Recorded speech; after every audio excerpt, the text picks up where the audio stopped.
हमें अक्सर न्यूज से अलग अलग मर्डर्स के बारे में पता चलता रहता है। पर कुछ मर्डर्स ऐसे होते हैं जिनके बारे में जानकर हमारे भी रोंगटे खड़े हो जाते हैं।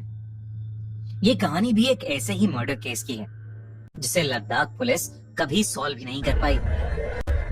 एक सुबह लद्दाख पुलिस को एक छोटे से होटल से फोन आया कि उनके एक कमरे में किसी गेस्ट की डेड बॉडी मिली है। लद्दाख पुलिस ने कई टूरिस्ट की सड़क दुर्घटना में मौत देखी थी, पर इस कदर एक इंसान का लद्दाख के एक छोटे से होटल में मर्डर हो जाना उन्होंने पहली बार देखा था। वो डेड बॉडी एक 28 साल के आदमी रवि की थी, जो कुछ दिनों से उस होटल में सबसे छुप कर रह रहा था। उसकी गर्दन पर काले निशान थे और उसकी आंखें खुली पड़ी थीं। ऐसा लग रहा था कि जैसे मरने से पहले उसने कुछ बहुत भयानक देखा हो। पुलिस ने उसके कमरे में छानबीन की तो उन्हें एक लेटर मिला जिसके साथ एक लड़की की फोटो भी लगी हुई थी। रवि ने उसमें लिखा था कि उसकी जान को खतरा है और उसके साथ जो कुछ भी हो रहा है उसकी वजह वो फोटो वाली लड़की रिया है। रवि ने लिखा कि उस लड़की ने उसकी जिंदगी तबाह कर दी। रवि अपना कॉलेज खत्म करके जैसे ही दिल्ली वापस आया, उसके साथ कुछ अजीबोगरीब होने लगा। एक दिन रवि एक बहुत जरूरी मीटिंग के लिए लेट हो रहा था और अपनी कार ड्राइव करते हुए वहां जा रहा था, लेकिन अचानक उसकी गाड़ी के ब्रेक्स फेल हो गए। ये बहुत अजीब था क्योंकि एक रात पहले तक उसकी कार बिल्कुल ठीक चल रही थी। ब्रेक फेल होने की वजह से उसका एक्सीडेंट हुआ जिसमें उसका हाथ टूट गया और उसके सर पर भी एक गहरी चोट आई। लेकिन बेहोशी की हालत में जब उसने अपनी गाड़ी की खिड़की के बाहर देखा तो उसे रिया दिखी। उसे देखते देखते रवि अचानक बेहोश हो गया। जब उसे होश आया तब वो एक हॉस्पिटल में था। रवि ने उस पूरे इंसिडेंट को अपना वहम माना और उसे भूल गया। लेकिन कुछ दिनों बाद एक रात को उसके मॉम डैड ने उसे नींद से उठाया और उसने देखा कि उसके घर के शीशे टूटे पड़े हैं। किसी ने बहुत बुरी तरह से पत्थर मार मार कर उसके घर को डैमेज कर दिया था। उस रात भी रवि को ऐसा लगा कि वो फोटो वाली लड़की रिया उसके घर के बाहर ही खड़ी थी। रवि ने घर से निकलकर उसे आसपास की गलियों में ढूंढने की बहुत कोशिश की, पर वो उसे कहीं नहीं मिली। उसके बाद कई दिनों तक कुछ नहीं हुआ। लेकिन फिर एक वीकेंड जब रवि अपनी गर्लफ्रेंड निशा के साथ उसके अपार्टमेंट में था तो उस दिन कुछ ऐसा हुआ जिससे उसका दिल दहल उठा। रवि और निशा अपने बेडरूम की बालकनी में खड़े प्यार मोहब्बत से बात कर रहे थे कि तभी उनके अपार्टमेंट की घंटी बजी। रवि डिनर कलेक्ट करने डोर तक गया ही था कि अचानक उसे बालकनी से निशा के जोर से चिल्लाने की आवाज आई। बालकनी की तरफ भागा, लेकिन तब तक काफी देर हो चुकी थी क्योंकि निशा 4 फ्लोर नीचे जमीन पर खून से लथपथ बेजान पड़ी थी। उसने जब ध्यान से नीचे देखा तो रिया बेजान निशा के पास खड़ी ऊपर रवि को ही देख रही थी। रवि रिया की तरफ भागा, पर जैसे ही वो उसके पास पहुंचा वो जैसे हवा में गायब हो गई। रवि निशा की मौत के सदमे से भी उभरा नहीं था कि 2 दिन बाद ही उसको खबर आई कि उसके घर में आग लग गई थी जिसमें उसका पूरा घर जल गया। और तो और उसके मॉम डैड भी उस फायर एक्सीडेंट में मारे गए। उसी वक्त रवि को एक अननोन नंबर से फोन आया जिसके दूसरी ओर एक लड़की पागलों की तरह हंस रही थी। रवि को उसकी आवाज से समझ आ गया कि वो लड़की और कोई नहीं बल्कि रिया ही थी और तभी फोन कट गया। रिया और रवि कॉलेज में एक दूसरे से बहुत प्यार करते थे, लेकिन कॉलेज खत्म होने के बाद रवि ने रिया से ब्रेकअप कर लिया था और तब से ही उसकी लाइफ उथल पुथल हो चुकी थी। रवि जब दिल्ली पुलिस के पास गया और उन्हें बताया कि ये सब रिया का किया धरा है और वो रवि से ब्रेकअप का बदला ले रही है, तो पुलिस ने रवि की इस बात पर ज्यादा ध्यान नहीं दिया। रवि ने अपने लेटर में लिखा था कि दिल्ली पुलिस रिया के साथ मिली हुई थी। पुलिस ने रवि की गर्लफ्रेंड और उसके मॉम डैड को खोने की वजह से कोर्ट में एक डॉक्टर से साबित करवा दिया कि रवि अपना मानसिक संतुलन खो चुका है और उसे पागल खाने भिजवा दिया गया। पर उस पागल खाने में भी रिया ने रवि का पीछा नहीं छोड़ा। रवि ने लेटर में लिखा कि वो उसके कमरे में हर रात चूहे छोड़ देती थी जो उसे रात भर सताते थे। काफी दिनों तक ये सब सहने के बाद रवि को यकीन हो गया था कि पागल खाने में भी कोई रिया से मिला हुआ है। एक दिन मौका देखकर रवि वहां से भाग गया और सबसे दूर सीधा लद्दाख आ गया।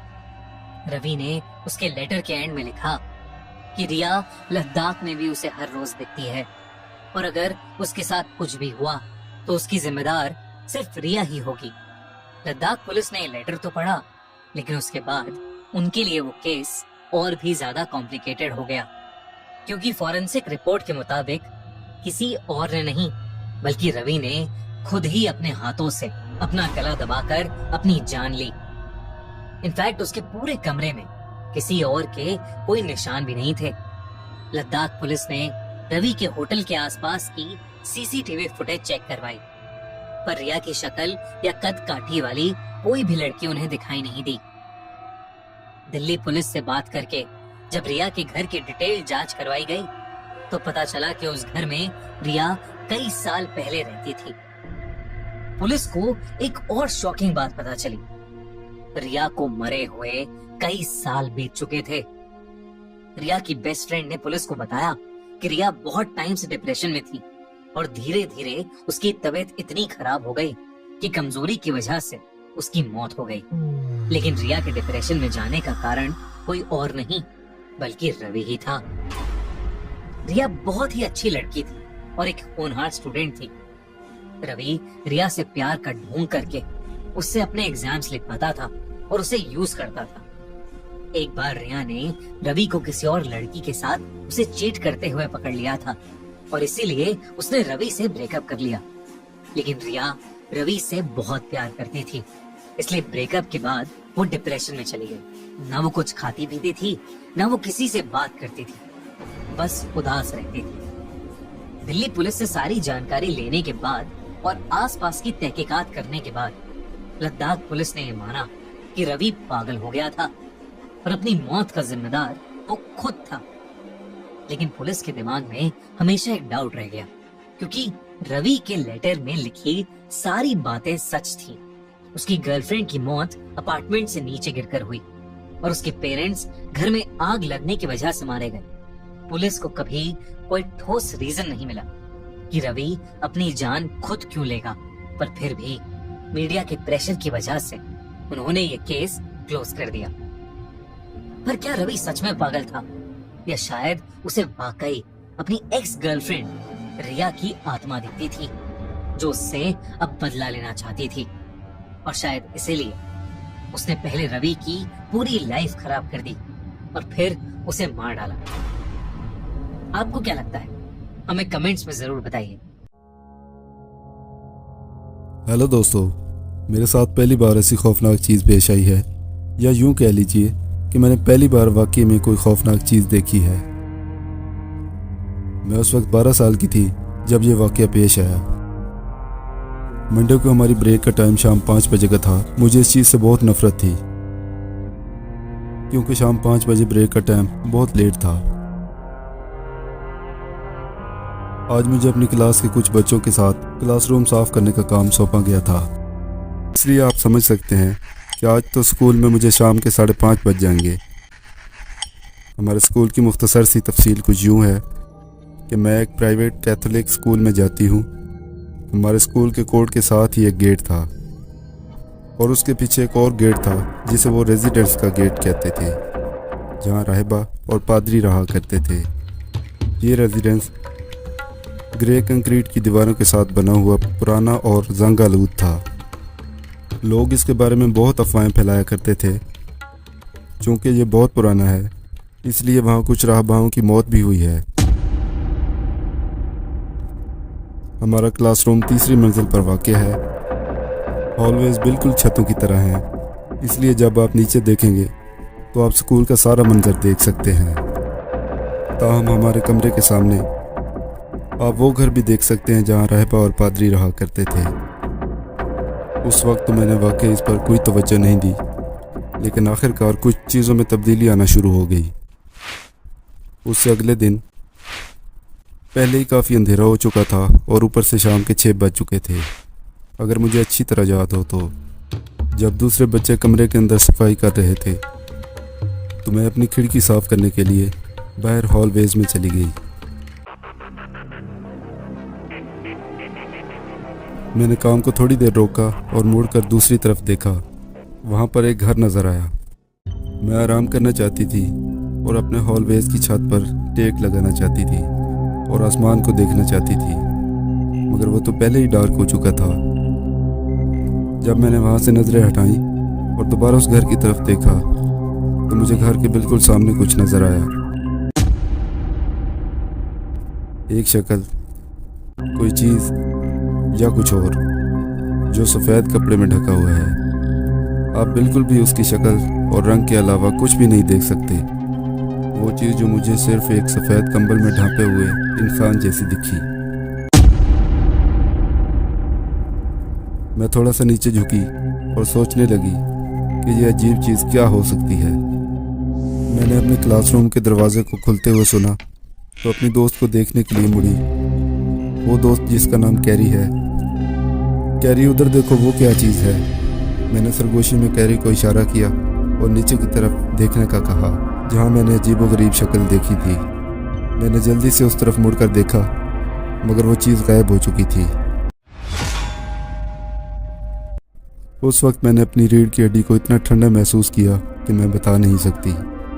मैं उस वक्त तक बिल्कुल भी खौफज़दा नहीं थी जब तक वो चीज़ मेरे सामने खड़ी थी, मगर जब वो गायब हुई तो मेरी जान ही निकल गई। मैं दंग रह गई और मेरा दिल ज़ोर ज़ोर से धड़क रहा था। वो यहीं पर था तो कहाँ गया? क्या हो रहा है यहाँ पे? कैरी ने मुझसे पूछा। फिर मैं अपने ख्यालात से बाहर निकल आई और मुझे सही तरह से याद भी नहीं आ रहा कि मैंने कैरी को क्या बताया, कि मैंने वहाँ कुछ देखा है या फिर उसे बातों बातों में ही टाल दिया, क्योंकि मुझे सिर्फ वही याद है जो मैंने महसूस किया था। लेकिन घर जाते हुए मैं बहुत खौफज़दा और परेशान थी। वो क्या चीज़ थी? क्या ये मेरी आंखों का धोखा था? इतनी जल्दी गायब कैसे हो गई वो? अगले हफ्ते जब दोबारा मंडे का दिन था और मुझे दोबारा सफाई करने के लिए असाइन किया गया, मैंने उसी जगह देखा जहाँ मैंने वो चीज़ देखी थी तो वहाँ कुछ भी नहीं था। यहाँ तक कि मैंने खिड़की पर भी नज़र डाली और उसे दोबारा देखा तो वहाँ कोई चेहरा नहीं था, कोई चीज़ नहीं थी। सिर्फ एक सफ़ेद कंबल में ढकी हुई एक औरत दिखी। मैं बिल्कुल भी दोबारा अपने दोस्त को ये मंजर दिखाना नहीं चाहती थी, इसलिए बस मैंने अपना मुंह बंद रखा और वापस क्लासरूम के अंदर भागी। सफाई करते वक्त मेरे दोस्त शोर मचा रहे थे। उस शोर की वजह से मेरा ध्यान उस चीज़ से हट गया। मैं आज तक नहीं जान पाई कि वो चीज़ क्या थी, लेकिन जब भी मुझे उसके बारे में अफवाहें याद आती हैं तो मेरा दिमाग एकदम चकरा जाता है और मैं सोचने पर मजबूर हो जाती हूँ कि शायद वो चीज़ मुर्दा रहबाओं में से हो।